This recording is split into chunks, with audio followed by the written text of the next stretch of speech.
इलम बियोलॉजी रख के साइंस तुसी पढ़ लो जी। Botany zoology morphology anatomy physiology astrology genetics cell biology parasitology ते एंटोमोलॉजी सैल जानदारां दी बुनियादी इकाई शिल्डन फैंसल थ्योरी बनाई। यूकैरियोटिक प्रोकैरियोटिक सैल दियां वड्डियां ने दो किस्मां। यूकैरियोटिक च न्यूक्लियस रखां प्रोकैरियोटिक नूं खाली छड्ड जेड़े अपनी खुराक बनांदे ऑटोट्रॉफ कहांदे। जेड़े खुराक किसे कोलों लैंदे हेटरोट्रॉफ कहांदे।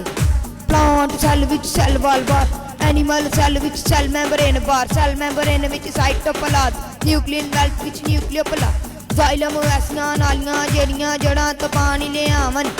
फ्लोइम ऐसियां नालियां जेड़ियां पत्ते तो खुराक ले जावन।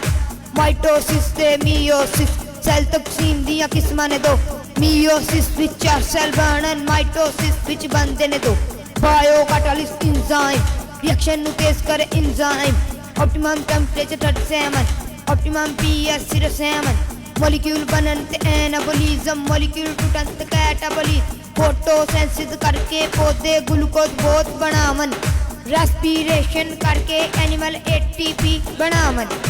ATP which molecule 10 sugar phosphate नाले एडिनिन आलमी डोनर ब्लड ग्रुप O जिसदे विच एंटीजन ना दो। आलमी एक्सेप्टर ग्रुप AB जिसदे विच एंटीजन AB। वेंद ऐसियां नालियां जेड़ियां दिल वल खून ले आवन। आर्टरी ऐसियां नालियां जेड़ियां दिल तो खून ले जावन।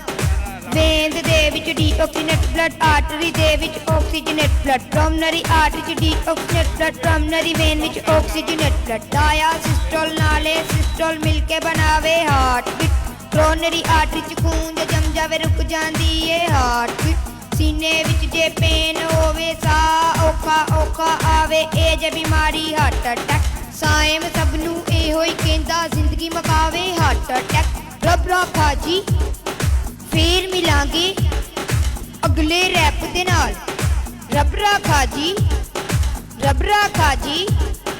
फिर मिलांगे अगले रैप दे नाल। अगले रैप दे नाल। Thank you.